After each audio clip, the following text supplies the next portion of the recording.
Welcome back to the Leadership Blend. Yeah. With your host, Ricardo Rice, and my lead correspondent, Simone Sharif. Of course, y'all know how Derek is, so Derek will probably come running in the studio at any given moment, so it'll be fine. It's all good. We missed you guys, and we have a new home here at Thinking Out Loud Network at Wade Work Studios. So shouts out to the new boss, Mr. Gary Wade. We're so thankful and so happy to be here. And as always, you know how we do it. We keep you informed, we keep it fun, and we let you know why you should care. So Simone, you know how we do it. So what's on the rundown? So we're going to talk about impeachment first. That's been the word of the hour. What's going on with Trump's impeachment proceedings. We'll break down impeachment a little bit, make sure everybody knows exactly what that means, how that works. And we'll talk about 2020 because that's kind of the subject of what's going on right now. And the Democratic race we'll cover a little bit. And some news about Atlanta. Some good, some bad news about Atlanta. So there's been, unfortunately, a murder on Clark Atlanta's campus that I think we will want to cover a little bit. And then we'll get into more and more about Popeye's. I'm so tired of talking about Popeye's chicken. I just want to say that I finally had a Popeye's chicken sandwich. Oh my God. Kudos to me. I finally had one. Were you holding out? No, I was in the area. And I was with one of my friends, and he was like, well, he really wanted a Popeye's chicken sandwich. I was like, you know what? Cool. If it's not too busy, we'll go. Of course, the line was wrapped around the building. The inside was kind of full, but I will give it to the Popeyes. I don't know where it is. I want to give it a shout out for doing a good job. It's near Roswell. It's off Roswell Road, near something. Don't stop me lying. But shouts out to them because they did a very good job. The line moved quickly. It was a good job. People did almost have accidents trying to park, but that has nothing to do with them. So shouts out to them. So the sandwich was not bad. I will say that. It was not bad. But I mean, it was a chicken sandwich. I don't know what kind of magic was supposed to happen. Clearly to die for. People have died over this thing. Literally. I'm not going to. I'm a vegetarian, so I opt out. I opt out in perpetuity. But even independently of that, we can get to that a little bit more. There's a story that may discourage you from ever getting another chicken sandwich. You keep trying to do that. I cannot wait. Every time I like something, you try to disparage me from it. It's not going to work. I'm trying to save you. Is what I'm trying to do. Okay, so we'll talk about Happy Veterans Day, everybody. By the way, I have a lot of veterans in my family actually, so I love Happy Veterans Day. I also learned it's Happy Singles Day. I'm married, so it doesn't apply. But apparently, this is a holiday that was created some years ago. We talked about that. Really happily married. Shouts out to P because you know that's my homie. But yeah, you don't have to rub that in. We're fully aware of the fact that Singles Day. Happy single people. I hope you. Okay. So let's start with impeachment. Let's talk a little bit about what's going on with impeachment. So again, impeachment. I'm going to give a quick parallel that kind of explains what it is overall. The impeachment proceedings are almost like criminal proceedings in the sense that the House are the body that can decide whether or not impeachment should occur. So they figure out, is there some crime, is there some act of behavior that really kind of warrants impeachment.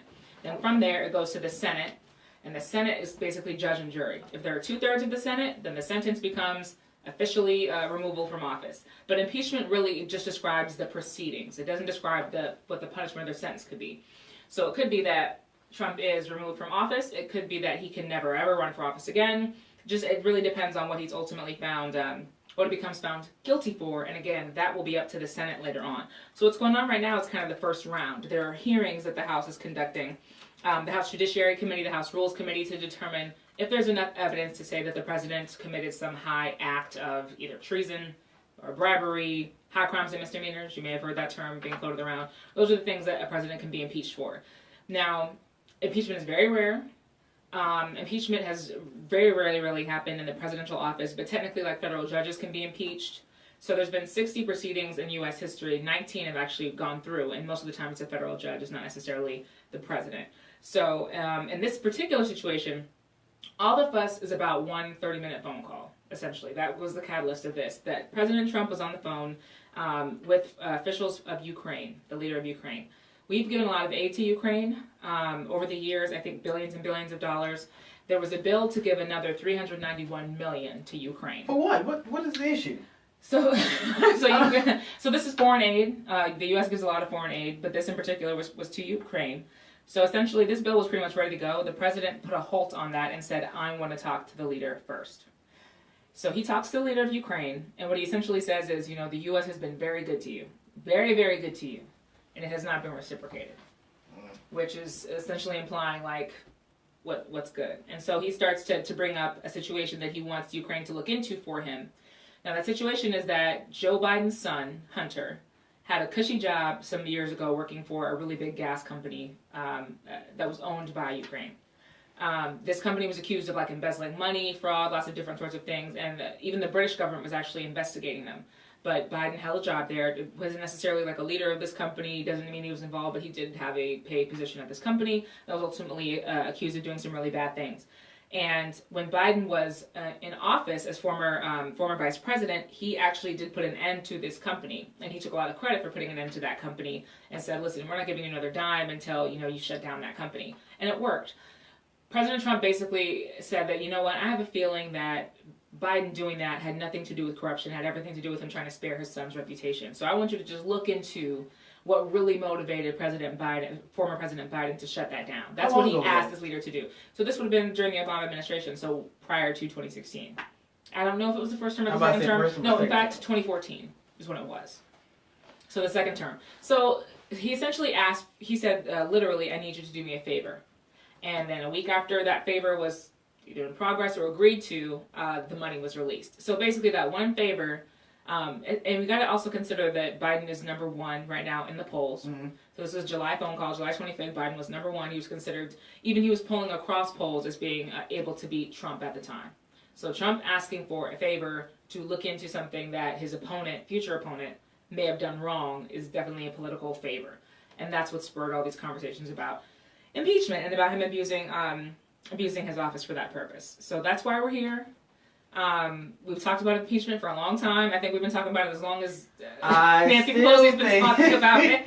I still believe that, there's just not enough time left to get this done.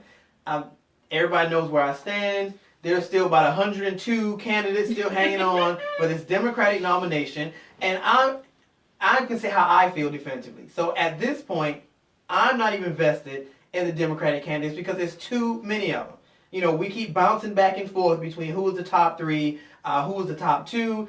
And the reality is, and I'm glad Double R isn't here in this moment because I would have to hear his mouth, but the reality is I kind of have to agree with him. I don't know if anybody on this ticket can beat Trump. I just don't. People like Bernie, but, Bernie having his heart attack has kind of put things in perspective. Will the man die if he wins the next week? I don't know. Another thing, too, to kind of consider here, again, we talked about just the timing. The Senate. Because the Senate has to have to 2/3 agree to impeachment, which means that 20 Republicans would have to get on board with impeachment. There are, I think, 2 who officially come out and said that they believe that he should be impeached, right? There probably would have been much more a couple of years ago, but 20 is a big number. It's a fifth of the Senate. Especially for them. Yeah, not going to be easy. Unless some game-changing additional facts occur, essentially what would happen, because of the way this works, it would almost be like getting accused of something and then getting it found not guilty. Like it wouldn't move forward. It would almost be like a case being dismissed before the prosecutor could say, like, you're formally arraigned. If the House goes through with what they go through with, they can decide he needs to be held to trial, and the Senate can just turn around and say, well, no, there's not enough here. So it ends up becoming, like people were saying, kind of like almost a statement. Like they're just making a statement, but you can't actually do this. Like you have to know. Which is cute. That statement would have been cute 2 years ago. But y'all need to be getting ready, and by getting ready, narrow these idiots down to 2, at least 3. Yeah. Because we were looking at polls, so what were the polls saying about the candidates? So the polls still have Biden at number 1. Biden's still polling around like between 25 and 33%, maybe like a third of the vote, which is pretty good. There is consistency in the polls, so Warren is number 2, pretty much across the board. Warren is number 2. Sanders is polling at number 3. Sometimes he's right behind her, other times there's some distance there. Number 4 is Pete Buttigieg, actually. We did not see Little Mayor Pete. I didn't see that happening at all. I don't know. Well, look. I keep trying to explain to people the power of the LGBTQ community. Like when they put their money behind you and you prove to them that you can do it, they propel you to where you want to be. So it's kind of one of those things which when you look at him on paper, he looks good on paper, despite that being kind just of a stuff. Mayor. He's the only mayor, and everybody else is a senator. Exactly. So the fact that he's run something on that level, it speaks a lot to me. But again, I don't know. We've talked about this in past shows. Having even though he's just the mayor of South Bend, Indiana, not New York City, not Chicago, just the mayor. But it's the principle. Okay. But again, I don't know if America is ready for a gay president. Because again, we're used to first ladies and the role We're gonna things. have a first man. We're gonna have a first man. And again, that changes things, you know. And then we have to think about our diplomacy across the seas. You know, having two men, and you know, some of those other countries are not about that life. So I don't know if he. And then again, you got to be able to spar with Trump, and I mean, not even on a regular level, like name calling and just mud throwing. Debauchery. Yeah, I mean, you really have, whoever is going to be that candidate has to be able to spar with him outside of professionalism. Like, you got to be able to call names, you got to be able to go toe to toe. It's just, you got to be able to tweet.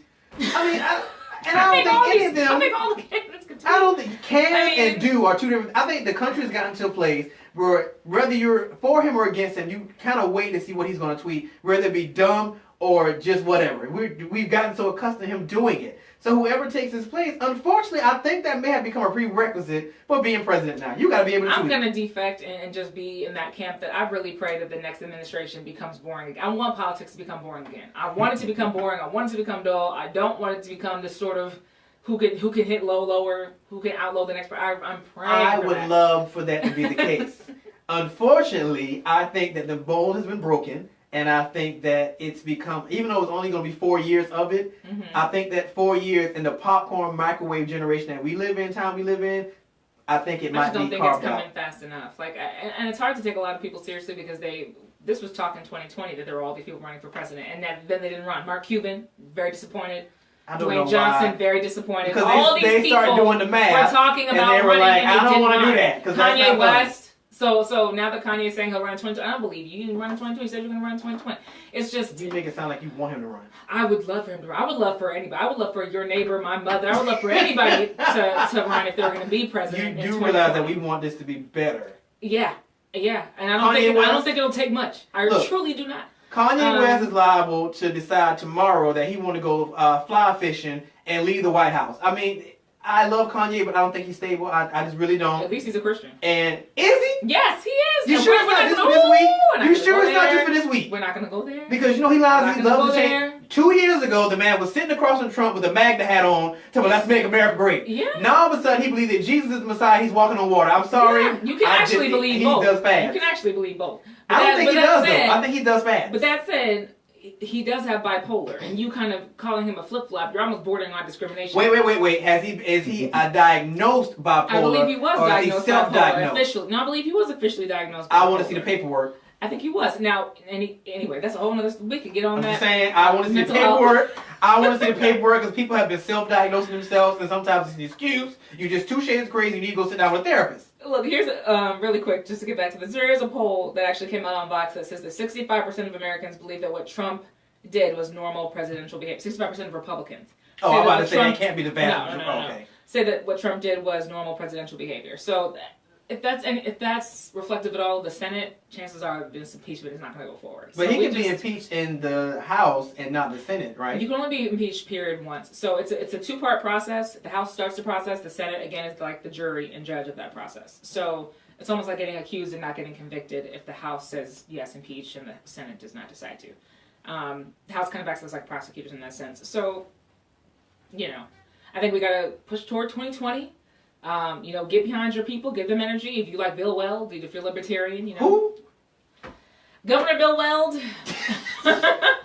Or if you're voting for Sanford on the Republican ticket against Joe, whatever it is, I just think it's time to focus on 2020. Probably put a lot more energy behind a campaign than you can an impeachment proceeding. That's just my personal opinion. But if it makes you feel better to go forward with it, then Godspeed. It's like pulling teeth. It's tough. I feel like we're wasting valuable time that we don't have, worrying about things that we cannot change at this point. It's just too much. Another thing to think about too is that the people who jump around Trump to fall on the sword for him. Remember his last lawyer and everything that went on with everything that went on with the Russia investigation. He didn't end up becoming liable, even when it was 6 of his official campaign staff, his campaign officials, ended up becoming charged with federal crimes. 2 of his personal attorneys, his personal attorney that was the closest to him, and another member of his attorney staff ended up getting charged with federal crime.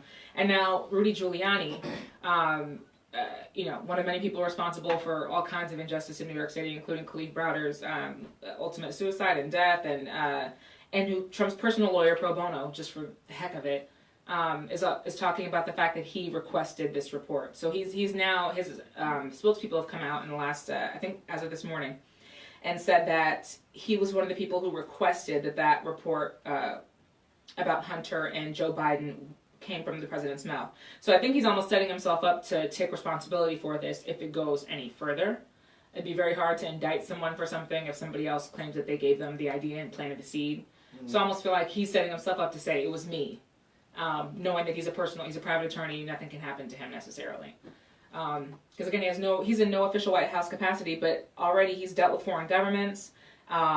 He formed his own consulting firm, I think over 20 years ago, and he's kind of used that to give paid speeches on behalf of the president. He's discussed things with Iranian dissent groups. He met with a politician from the Dominican Republic. Like, he's basically acting in a presidential capacity. He's met with at least 7 foreign leaders since he became Trump's pro bono lawyer, even though he's not a White House official, not a foreign official, not a diplomat. No. Wait, who are we talking about? Rudy Giuliani. He's met with at least 7 other. So he's a private actor, so he's not responsible for. He's not held to any of the government laws. His phone calls aren't being recorded and transcribed, but he's doing all the stuff for the president at the same time. So he's kind of positioned himself that way, and I think he may just follow this impeachment sword if it goes. Well, I mean, people have to remember that Trump is very strategic. He's not slow by any stretch of imagination. Where does he find these yes men? Where does he find these people that are like, I'm willing to go to jail? I'll go to jail. Anybody has the level of power that Trump does and can maneuver the system like Trump does, there will be a line of idiots who will line up because the reality is, I would rather fall on my sword at this level and know that you'll pay me back later versus just being somebody on the sidelines who never gets anywhere. You watch Scandal. Going to jail? You didn't learn anything from Olivia Pope? I don't know if I go to jail for my mother. I'd have to think about it. Yeah, but if people can get your record expunged and you have that kind of power to do that kind of stuff, it doesn't really matter. And it's not like they're going to jail. They're going to jail. They're going to jail, which is the country's bar. I've heard it called Club Fed. They're not going to jail. They're not going to jail. They're going to jail. There's a difference. So it's not like they're going to do hard time. They're going to be confined and they can't go to the country club. Confined in relative luxury? They can't go to the country club, but they're still getting 6 square meals a day. Not 4, 6 square meals a day. Gourmet cooked. I mean... Gourmet, are you sure? Look, I promise you. This is, what is it? This is white collar crime, is right? It's white. This is white collar crime where they just do this. This is not like the hard stuff where you running around the prison yard trying to get away from Big Bubba. Getting shanked in the shower. This is not that. Dang, that's gross. So I need you to never say that again because they're not going to jail. They're going to jail. There's a distinctive difference. That's a dang shame. I just need, like I said, for the president of the DNC at this point to walk into the next debate, which I think is going to be in Atlanta. I will go with you. We walk into there, we start pointing folks out and telling them to turn in their badges, get off the stage, and tell your supporters to back the top 3 polling at that time. I would support that. That's what we need to do at this time. All this waiting for them to do the right thing, clearly they're not going to do it. No. So somebody makes the decision for them. Right. You don't have the backing, the money, or the following. Get out. Right. We need to focus on we need to prep whoever's going to actually run against this clown. Agreed. Because there's not a lot of time left. Agreed. And mind you, there's 6 people behind Harris, and I can only see that because they only show you the top 11. Harris is in 5th place, Kamala Harris, and she's polling at between 4% and 7%. So 5th place is as little as 4%. That's how low it is. So everyone who's behind that go home. Really need to go and get home. Yeah. We don't give honorable mentions when you're trying to get the presidential nominee, the Democrat nominee. We don't give honorable mentions. Thank you, but no thank you. We're good. America's going to pass on you. So you can go home. Corey, we talking about you, Corey. Thank you for playing, but we don't give honorable mentions, so good luck. Go run for some other office. We appreciate you. Or something. Okay. Yeah, we appreciate you. Do you want to move to another top story? Yes, what's the next? So before we talk about Clark Atlanta, which is a local story, there's a viral video that's been going on about a man who was arrested for eating a sandwich. That's caused a big stir. I don't know if you're familiar with this video. It was out of San Francisco, the Bay Area Rapid Transit or BART public transit system. This was what the officer was patrolling at the time. It was Saturday. And a black man was handcuffed. This is a video that, again, has gone viral, so if you Google it, you'll be able to find it. I'm reading a report from Newsweek right now. Essentially, he was told by this BART official that it was illegal under California state law to eat while within the transit system facilities. In the video, you can hear a woman recording and also him kind of saying, most people understand that it's illegal to eat on the train. You're not supposed to eat on the train. He was on the platform waiting for train, waiting to get to work, and the cop, asked to see his ID. The man's protesting that he was being singled out among all these people, like, I'm eating a sandwich, you want to ask for my ID. The guy doesn't want to show him the ID. The officer gets increasingly upset, says that he's resisting, says it's illegal to eat. and arrests him. The man has earbuds in at the time. Eventually, he loses his sandwich, is not able to finish it. The officer just keeps saying, "You're eating, you're in violation," and he ends up getting taken to jail. Stephen Foster is the gentleman's name, we've learned by now. Says, "I'm not going to jail," quote, "I'm not going to jail for eating an effing sandwich." And the officer says, "No, you're going to jail for resisting arrest." There's another viral video, this video shows officers then taking him away in handcuffs. So during the weekend, including right now, there's also eat-in protests that are going on where a whole bunch of demonstrators have brought sandwiches to BART's metro system. What kind of sandwiches?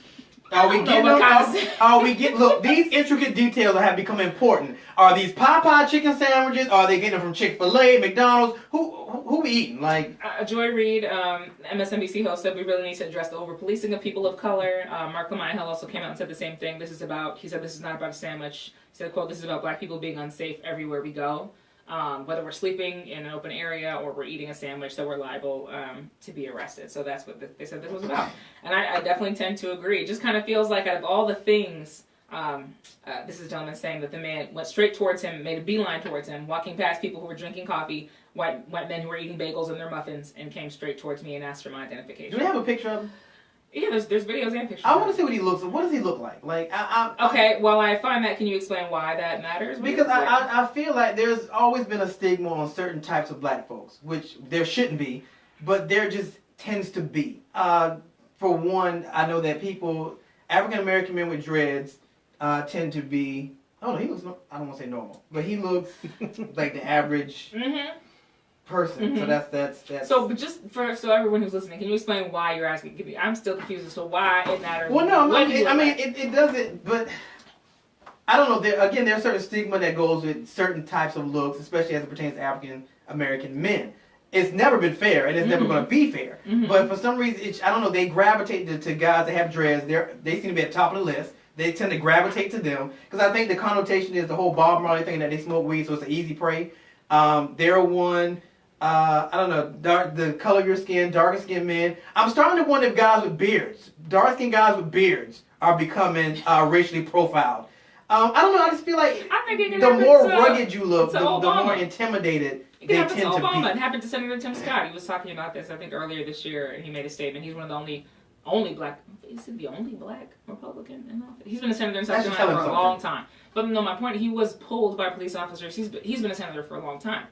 He still gets stopped leaving the White House and coming out of the White House on almost a regular basis. He's been a senator for a very long time. He's stupid. We're not going to play that game. And he's what I was going to say was he's not bearded. It wouldn't matter, but he's not bearded. He doesn't have any hair. He's, I guess a perfectly he's Republican, non-threatening looking African American. So he should get stopped for that. I mean, he should get stopped for that. Yeah, like, bro, why are you Republican, bro? I know black people who put MAGA on their cars just to avoid police. Like who literally, I was telling my friend about this. She was going on a road trip, going through some small towns, and she said, "Man, I was like, I don't know about this. I don't feel safe. It took a lot of convincing to get me to go." And she said somebody told her to put a MAGA bumper sticker on her car, and that she would feel safer in small towns going through. And that's exactly what she did. And it worked. It didn't sound stupid to me. It sounded like... Well, y'all are the one... Black females aren't the ones that are having the bulk of the issues. Oh, we get killed. Yeah, I mean, but y'all not having the bulk of the issues. It's black males. So, I mean, and she has a son and a husband as well, so maybe she figured it was the best thing to do. But I guess... So this is just one of many examples. There's plenty of examples of this, and I think the sleeping video was a really great video as well, just because it was about... And we've seen, like, Barbecue Becky, and we heard about the lemonade stands and stuff like that. This situation... I think it's a little bit different only because the cop he was so completely insistent. This guy, even though he didn't want to show his ID, and he was like, why do I have to show my ID? Legally, depending on whether or not you have to show your ID, depends on where you are. If you're operating a vehicle, I'm pretty sure in every state, you do have to show your ID. If you are the passenger of a vehicle, I think in Georgia you do as well. It really, really depends. Go to knowyourrights.org because that will actually tell you what you have to do and what you don't have to do. But... when we have these conversations with our family members, we always say the same thing. We always have one rule, which is just make sure you make it home. Whatever you have to do, just make sure you make it home and just kind of comply. Did you see American Son? Because this just came out, and it's like so crazy timely, the fact that it just came out. You love Kerry Washington.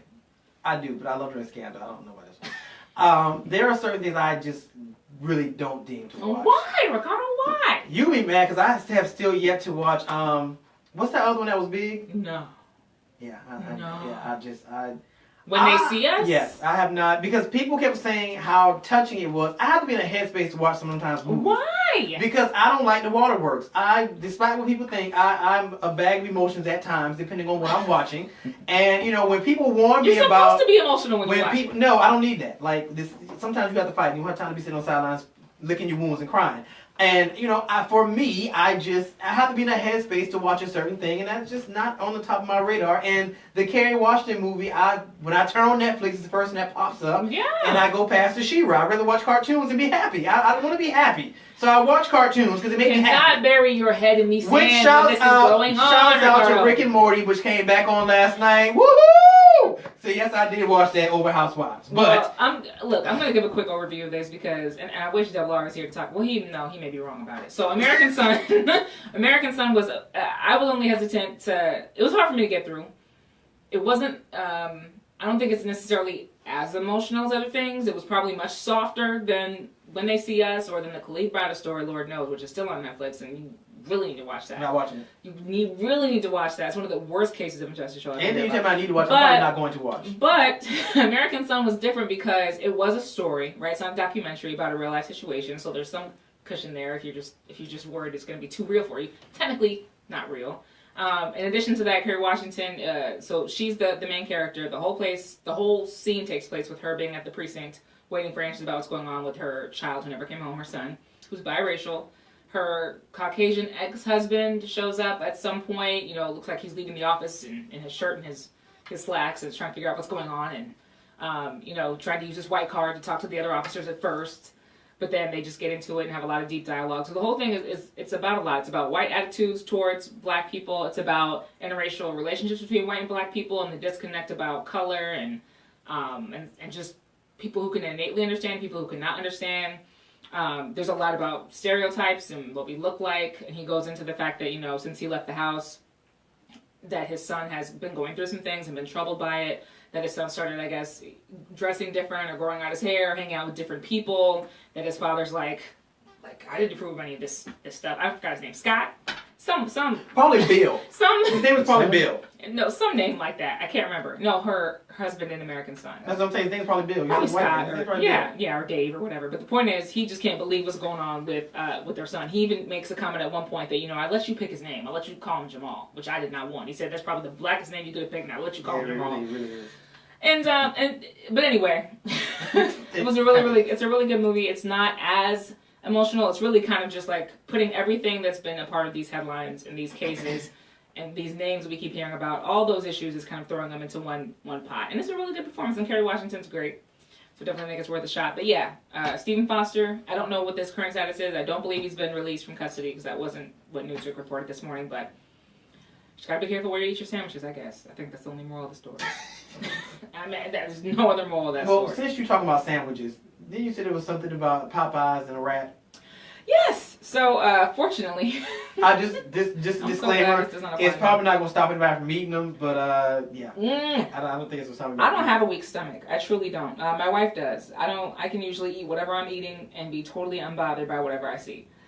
But the photo that I saw of this rat head turned my stomach. Now, does it look like a photoshopped photo? It is not photoshopped. All kinds of stuff. It is not photoshopped. In fact, I can assure you, there was actually even a case in July that was very similar. So basically, a New Jersey woman. Just to show you how national the problem is. This is in New Jersey. A woman. You tried it. A woman will never eat Popeyes again. Rosemary Thomas of Clifton Park on Saturday posted an unappetizing photo of a meal on Facebook, saying it came from Popeyes, where her daughter, she was eating with her daughter and her niece. It was a rat head. She said this is clearly a rat, and they have the nerve to have a 5-star rating by the Department of Health. She has not responded to Huffington Post, who reported the story this morning. She said, quote, "My daughter ate nothing all day." Essentially, her daughter's traumatized. She says all she could think about was the rat head after she consumed the crispy part. Now, is it, because, you know, I'm getting meticulous about these details. Okay. Was it a rat head or a mouse head? There's a difference. Why? Because a rat is a rat. Like, them big sewer rats be running around in New York. Inside, rats are outside. So because this was inside, it was probably not a rat. It was probably a mouse. Mice are small. Like, they little, you know, they go through houses and this stuff. So if you found a mouse head in your sandwich, it's probably not a big, you know, she probably was. Well, once you go outside, like I said, mouse can't be outside. So once you go outside, it is a rat. Rats are outside. Mice can be outside. They don't last long. I learned this from 8 Mile. The rat is outside. From who? From 8 Mile from the film. Really? The mouse is inside. You talking about the Eminem film? Yes. I don't think that's law. I don't think that's law. Back in July, a woman named Sherry Luke in Louisiana reported seeing a rat inside of her chicken breast and posted on Facebook. It was clearly, they tried to say it was something else. They tried to say it was some sort of organ meat, like maybe a chicken. It was clearly a rat, clearly a head, and there was also a tail in one of these photos. The woman says that she's been sick ever since. I'm sick. I know what I'm looking at. I know what's now this was the July case. But the most recent situation, this New Jersey situation over the weekend, is clearly a rat head. It couldn't be anything but a rat head. Let me see it. Would you eat it? Would you eat it? I mean, with all the breading that's on those sandwiches, you probably would eat it and wouldn't know. This is the one that was found recently. Now you're gonna tell me at the very bottom that that's not a rat head. In that that's a doctor. That's not a doctor. Somebody, for those that have never worked in a restaurant, because I have, well, you have to drop this chicken in grease. Yeah. Somebody had to know. Listen. Somebody had to know when they drop this in grease that this is a rat head. Popeyes has received over 91% more customers on a daily basis. Those people are so overloaded, they ain't looking for rats. Yes, but there was a rat head in the grease. I'm not going to let you do this. What you cannot do is still grease. And the more weight you drop in grease, the more it pops. So they're not going to take a bucket of chicken and dump it in the grease because they'll get burned. This was just a head. It was probably light enough to pass. My point is, no, it's not. That was like a clear rat head.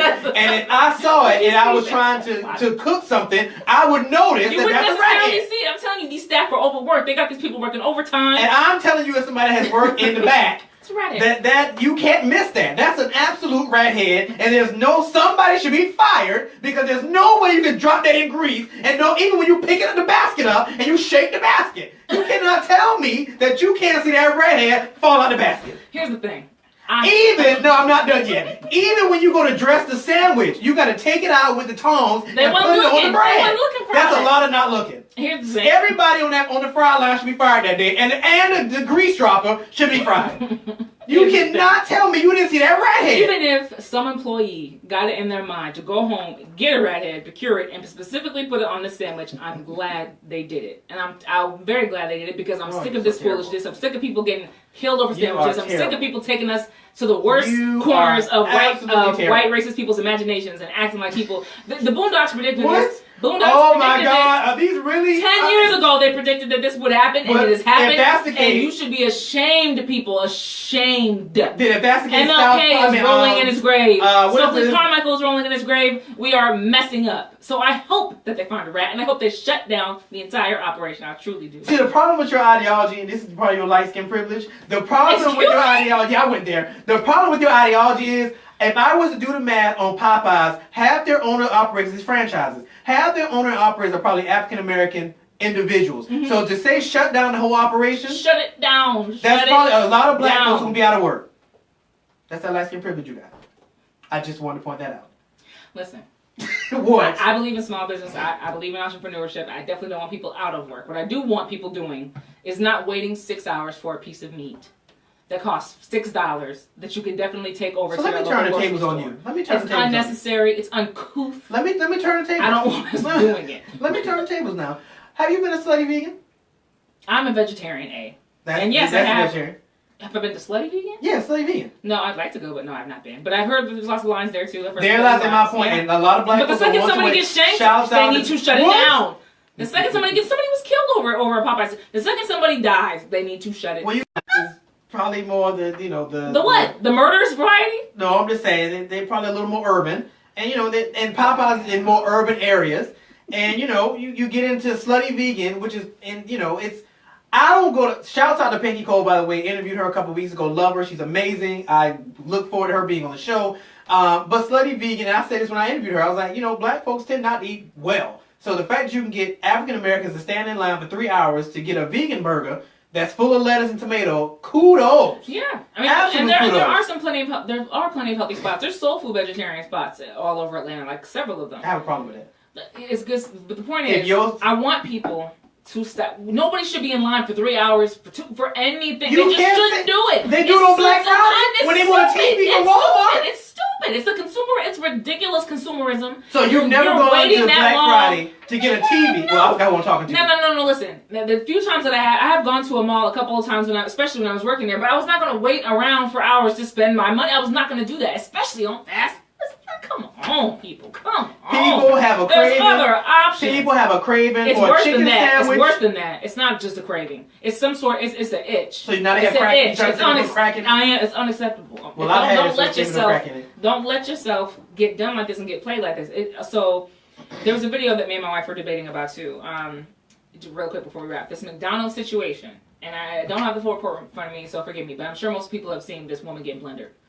Oh yeah, that was see how you just cracked up. That was something. I don't know how we got there, but she was waiting in line. She was impatient, and she decided that she was going to resort to assault. No, she wasn't waiting in line. I saw the video. She wasn't in line. She came back. She came back in. I think she went through drive-through, came back in to go at it about her food, and I guess the manager got sick of it. So in an attempt to not have to deal with her directly, he threw a blender from the line. So it was a female, actually, and she was in the back with the main manager counting change, and there was a woman in the front who she could just hear was getting increasingly unruly. The general manager said, "Can you just go deal with that?" She went up to deal with that. The woman she could not be dealt with. And so the woman began to throw things at her. She was shouting obscenities constantly. This was in Colorado Township, Ohio. This was last month. Basically, Brittany Price is the woman's name, we've learned, made a quick stop at a drive-thru, shorted Happy Meals for her kids. The order was messed up. The woman came back in. She was irate. She was furious. She was waiting for her order to be corrected, and she got incredibly frustrated.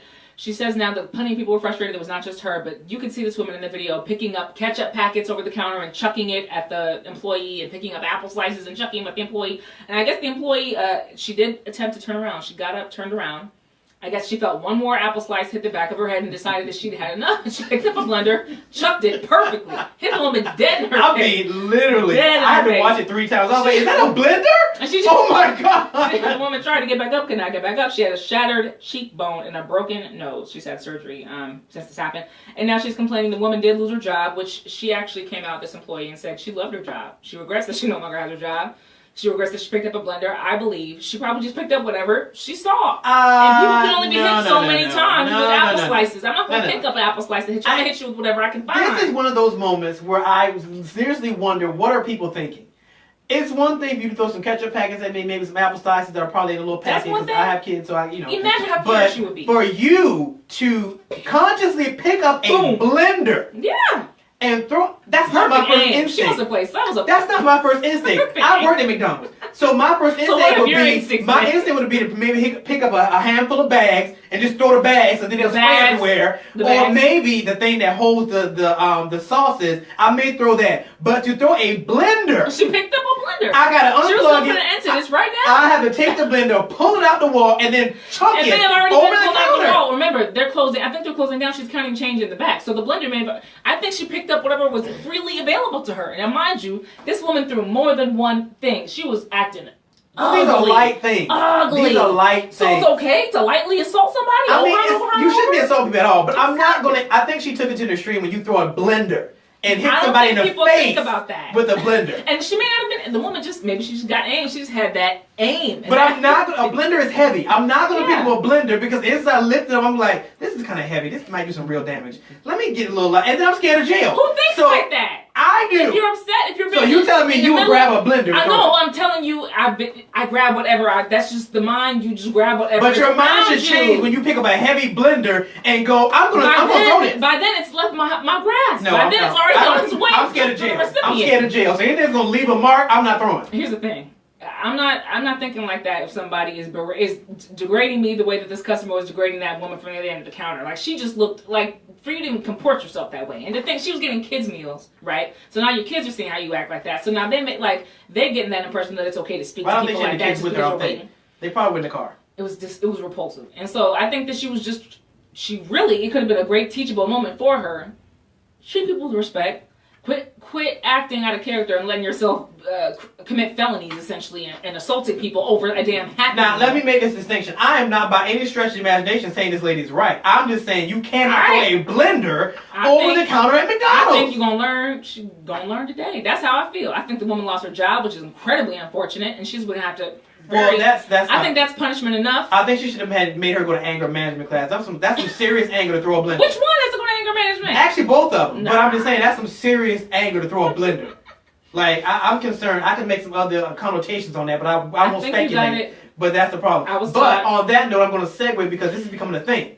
So apparently at Popeyes, there was I'm pretty sure she was Caucasian, standing on one side of the counter, and she was going at it with the register guy, who was probably about a good 200 pounds, light skin, whatever. I don't know how it started, but they started going at it. Mm-hmm. And I guess the N-word was used, and before you know it, there was a whole gang of the Popeyes staff at the front yelling and going back and forth with this woman. And I thought that's where it ended, but apparently that's not where it ended, because there was a continuation video where they met the lady outside in the parking lot. The guy takes her up and body slams her on the concrete and is still yelling at her. And I'm just like, okay, how far is too far? Like, how far is too far? The white woman was body slammed. I'm just trying to figure out exactly. So this is in Columbia, Tennessee. I'm just trying to figure out where it takes these sorts of things take place. Yeah, I saw the video. I can't. I'm sure you. She did reportedly call the employers N-words. Yeah, they. And she was then called to the parking lot. What a bowl, Becky. What a bowl. Yeah, she wasn't taken down. 29 years old. The attacker was 29 years old. Yeah, he was a young guy. I mean, he literally. It's about a good 6 of the employees in the parking lot, and they're yelling back and forth at her, and then he just walks out, literally picks her up and body slams her on the concrete in the parking lot. And I'm just like, okay, how far is too far? So this woman was a 55-year-old grandmother, I suppose. Yeah, she looked older. But I'm like, how far is too far? Old enough to use that word? Well, you got to remember her generation. 55 is old. I mean, for her generation, that's... It's not 75, not 85. It's 55. For her generation, that's I don't know. Their go-to. So that's kind of... Then why was she at Popeyes with all the N-words?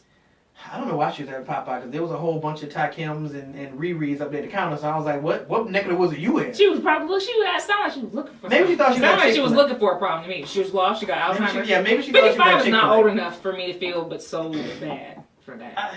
Now, if she was an elderly woman and she was 90 and frail and half gone anyway, I'm not saying, I don't really feel too bad. You 55, you plenty competent. And I'm not saying, but these are the kind of situations that if we're going to say police, but at least that wasn't over the chicken. Now, I'm sorry. Fighting over the chicken, I don't know what that was. Fighting because somebody calls you a word that they had no business calling you, that's a little bit... Well, it's not a fight, though, because she hit them first, so it's not a fight. She hit them with that word. Yes, but... she did. That's what I'm saying. When you start stuff, don't start no stuff. But me, this is where I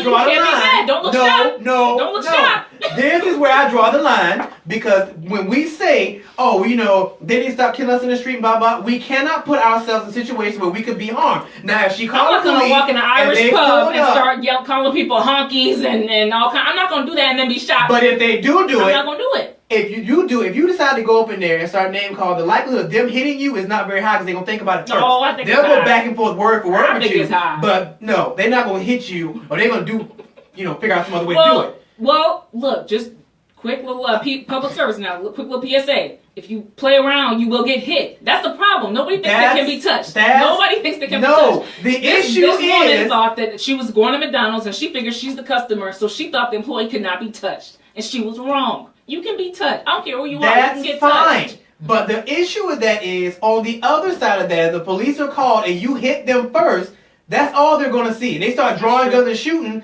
This is the part we got to think about. In that moment, that's cute to body rock her. In that moment.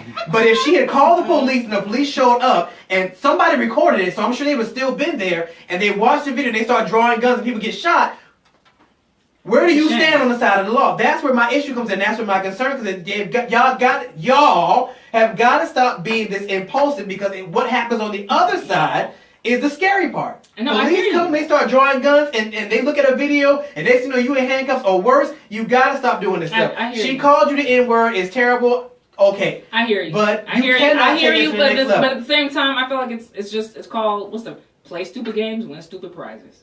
So now we're talking about carnivals. Play stupid games. Oh my God! Now we're talking about carnivals. I don't know how we got there. It's unfortunate. I don't know. All right. So on a side note, for all you individuals that love Airbnb, which I'm kind of nervous about. Yeah. I love it. Go ahead. Yeah, I know. That's fine. Airbnb is taking action after an investigation uncovered an intricate scam that allowed a person to put up phony listings and fake reviews on its sites.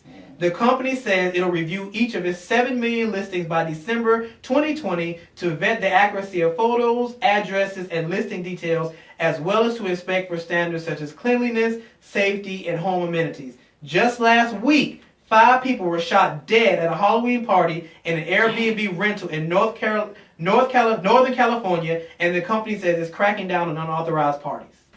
Jeez. Yeah. Jeez. Now, and people that know me, I have a fear of Airbnb. Is it? Someplace like out of state. Now, if I'm in Atlanta, cool. I've never done one, but it's the ideology of me renting your house. If I'm renting your house, where you gonna be? That's my first question. If I'm renting a room in your house, where you gonna be? They have other homes. Some people own multiple properties. That's some people. Like that. Those kind of things concern me. Like if I'm staying in a wing of your house. You know, do you have kids? Do you have animals? Like, these kind of things just make me nervous. Well, I understand that. And I've only done it when I rent the entire house, though. You're not going to be in the other room or whatever. Like, no. But I have done it a couple of times. So, my thing is, companies like Airbnb that grow substantially from a good concept, how much responsibility should they have to have already been doing this kind of stuff anyway? How has this been able to happen? Like, you have 7 million listings. Yeah. How is there not anybody that combs through these listings? It's not that easy. It's not that easy. Facebook, I mean, these companies have these problems. They open up the doors to say, hey, come and make some money with us. There's going to be people who are trying to make money the wrong way. There's going to be people who are scamming. That's fine, but stuff like this.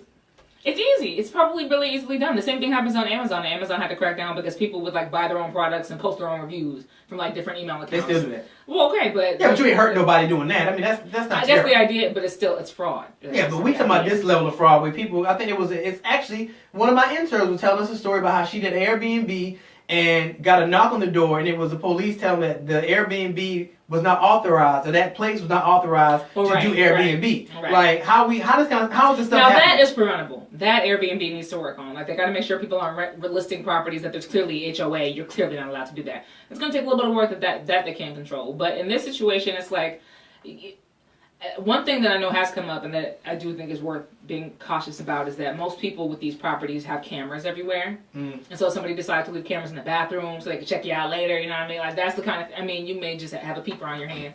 But which is gross.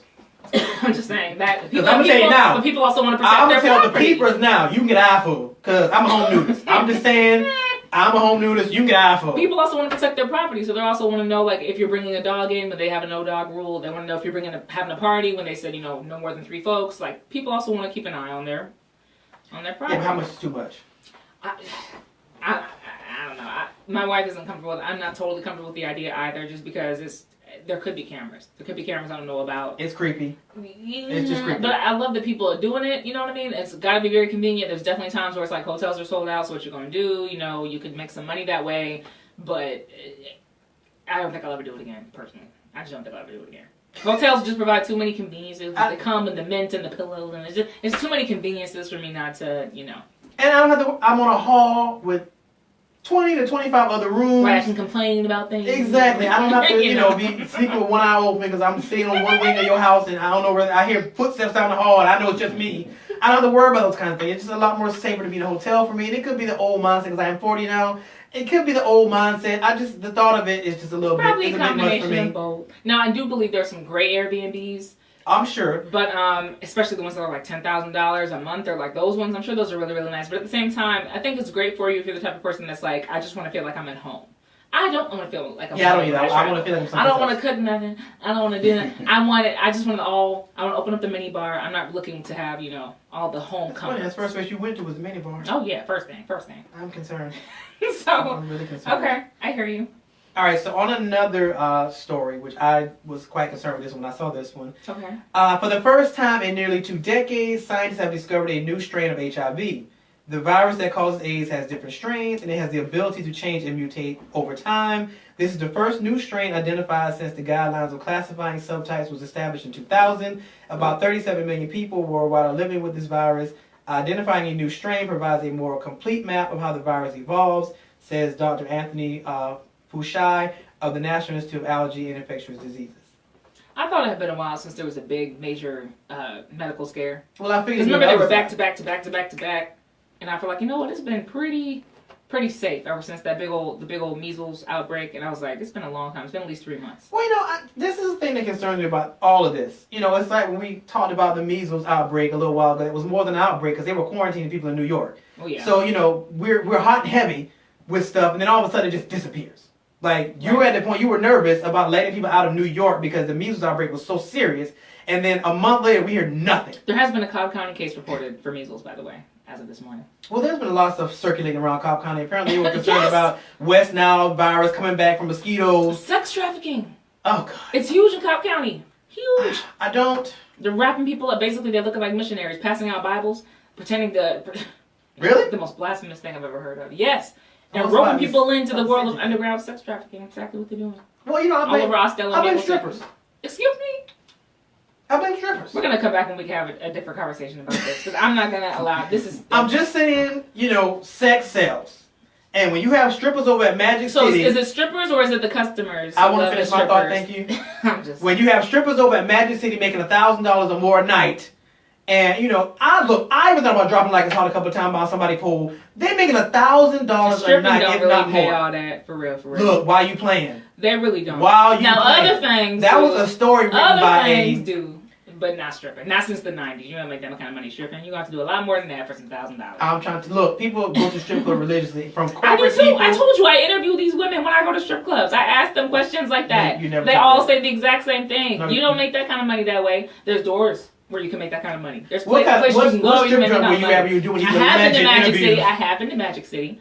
But I also like the dives. Like, I also like going to places that I feel like a lot of people don't check out for strippers. So much about you every time we have these weird conversations. The places you hang out. And they ain't making that kind of money no more. They ain't that much in it no more. You sit there and kid yourself into believing that foolishness. Listen, I don't know what kind of sorry strippers you have to do it all for $1,000. You don't have to do it all.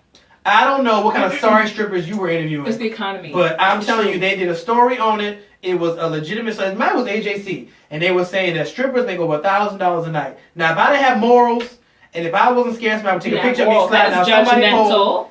I'm saying for me. I'm saying for me.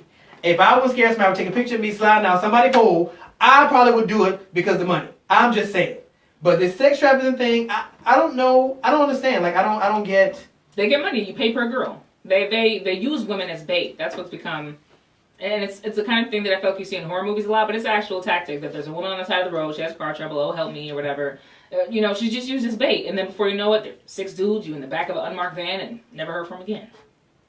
It's just how it happens. That sounds so easy. Really, it is. It clearly is. I want to talk about this Clark Atlanta story before we run out of too much time, though. So, Atlanta student was found dead. Police ended up finding a report that she filed about unwanted touching just days before she disappeared. She was found dead in a park.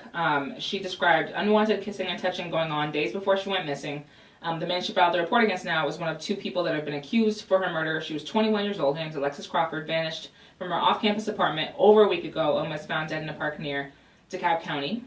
This was right before the weekend. The APD said that in a news release, she believes that Jordan Jones and Barron Brantley, who are also both 21, are the suspects, a boyfriend and girlfriend couple. Essentially, the girl was her roommate, and she had accused her roommate's boyfriend of making unwanted advances toward her. And actually, the boyfriend was booked on Friday. He had broken probation, and he was accused of trying to stop her from making emergency phone calls. So basically, they went through her call logs and also identified that she may have tried to call the police. This probably around the same time that she went missing, which means that maybe she stopped from calling the police. We can't really quite tell, but he's been booked into that jail 5 times in the past 2 years. It's a shame. She's 21 years old. It kind of sounds like something that's almost out of like Snapped. You know what I mean? Or like Oxygen, if you watch those stories where it's like there's a couple and they're really in love or whatever, and then he cheats, and all of a sudden it's like the girl's like, okay, we'll be going to have to bury her. Because this is the only way we can fix this. We're going to have to bury her. I want to say something, but I know you look at me very judgmental. Go ahead. I'm judging already, so go ahead. Well, that's good to know. I don't know, when you hear these kind of stories, it's usually just not us. So when you watch those storylines, it's not us that come up with that kind of stuff. With that kind of logic. Exactly. We don't. You know what? Look, Becky. We sick of Kendra, so we gonna. I want Kendra. So we're gonna bury Kendra. We don't really come up with those kinds of storylines. So it's kind of interesting that this happens. Like I don't. That's just the mother's obviously heartbroken. The president of Clark Atlanta came out and sent a letter to the university wishing her condolences, of course, and expressing expressing his remorse for her. There's counselors and stuff on campus that are provided, but it's like, man, it just sounds like you just can't be right. She filed the police report. You know, she had probably all she figured that she could do, and then boom. That's a shame. I don't know. I just feel like, I guess my fear is now, you know, being my age and growing up in a world that was, I feel like we're in an alternate reality with the stuff that happens now. Because in my day, a lot of the stuff that happens now, we just couldn't fathom doing those kinds of things. The ideology of me going to school the next day and shooting up my classmates because, I don't know, one of them told me I was skinny. Like, the dichotomy of that being a thing now, I can't get there. Like, some of the things that's happening now, I'm just like, where are the gatekeepers? Like, there were just people in place that diffuse these kinds of situations, that derail these kinds of situations. I can't, you sit on the edge and you worry about what's next. And, you know, with having the twins, you know, I look at them and I'm just like, Jesus, y'all are 6 now, and look at what we're going through now, and imagine what it's going to be like when you turn 15. Like, we can't shield you from anything, because once we send you to school, it's free reign. Like, that's it. Once we send you to school, you know, we can't trust that the principal's going to do all they can. And I'm not saying they don't, but I'm just saying most of the things that happen are out of their control. Like, little Timmy decides to come shoot up the class. He's 6. Where are you even getting a gun from? How do you know how to shoot a gun? At home. Like, and then you can't fault the parents like, well, I taught Timmy how to shoot a gun because, you know, we never know what's going to happen if he goes to class. So we taught him how to shoot a gun. We sent him to school. Yeah, but you didn't know little dude was crazy. You didn't know that he was half off his rock. He was overly sensitive. You know, we talked about this before, and I've said I think a million times that I do believe there has to be a stress test for people who have guns. I just don't think you should be able to. I don't think you should be able to carry a gun unless it is proven that you are not a high stress individual, an erratic individual. I think you should have to go through, like I told you about the haunted house I went through, which was like an ultimate. No, actually, you never told me. How was it? It was the scariest 35 minutes of my life. You were running from zombies. I was running, no, not just zombies, from little girls with creepy dolls, from women with knives, from a man with an actual chainsaw that could smell the sawdust coming off of it. They all chase you through that thing. For those that don't know, what are you talking about? I went to, so the house that I went to, I didn't go to Containment House. I ended up going out to Lithia Springs to a place called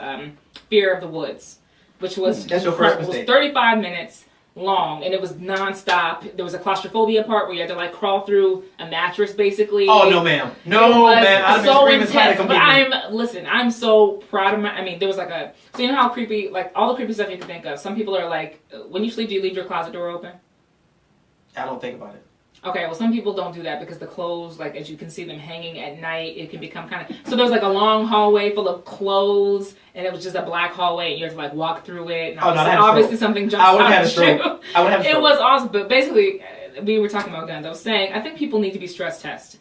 And if they can go through that thing with a gun and they fire off one bullet, nope, you're too high strung, you can't have a gun. You do That's realize what I believe that we should do. That is the most ludicrous thing you've ever said. I think that people are too. So I'm in a haunted house, yes, and you give me a gun, and somebody jumps out at me, I mean, if you fire even one round, you can have a gun. Then nobody's gonna have a gun. You can have a gun. So you saying you could control yourself with a gun? No, I wouldn't have it either. I definitely wouldn't have it either. I cried. I came out that thing. I was sweating and I was crying because the little thing. It wasn't the clown. What was it? It wasn't a clown. It was a dentist. The dentist. She made me sit in her chair. She had all these tools and scalpels. I was crying. I couldn't even help it. Mind you, this is the foolishness she tried to get me to go to. It was only $20. It was awesome. This is the foolishness she tried to get me to partake in. I was like, I looked and thought about it. I was like, yeah, that's not gonna happen. Because I barely got through Netherworld. My wife wouldn't even leave the car because it starts before you even get there. We parked and there's like a long road. You walk up to the actual haunted house, but the creatures come out of the house and they walk up to like the thing. So the clown was trying to walk up to the parking area and she was like, I'm about to drive up the street and wait for you. She's like, I can't even wait in the car for you because the creatures hang out in the parking lot. So it was dope. Beyond obscene. Good job, Fear of the Woods. Great job. This is foolishness. Absolute foolishness, and I refuse to partake in it. That's why I let you go on your own. It was only $20. We still have time. I'm about to lose my sanity for 35 minutes for $20. Like, man. But you feel so much stronger when you make it out. You really do. I really do. Like, that's why I'm so tempted to go You're back. feeding me bullcrap right now that I'm not buying. I'm concerned. And you should be too. Because, yeah, you should be concerned too. That's really concerning. All right, so we're down to a minute. So, what is your final thought about... Final thoughts going into next week.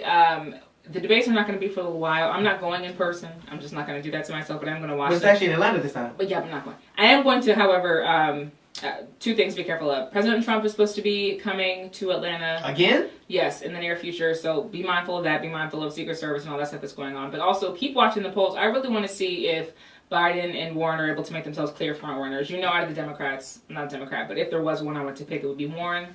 So I'm watching her and I'm watching Biden. I think you just got to keep watching the polls over these next couple days because I really feel like by the end of Thanksgiving, we're going to have a good idea. Because by then we'll be inside of a year for sure, and we'll have cleared that hurdle. So I really think if they don't make it out as the two clear front runners in the next week, I don't know. So you counting Kamala out? Oh yeah, I've been counting her out. But I forgot you had that little. Not voting for a prosecutor. You just had that. Not doing it. Oh my God. Well, I just want to say thank you guys for tuning into our very first episode here on Thinking Out Loud Network. Yay! We're going to kill Double R later on. But thank you guys for tuning in, and we will see you guys next Monday, same time, same place, on the Leadership Limb with your host, Ricardo D. Wright.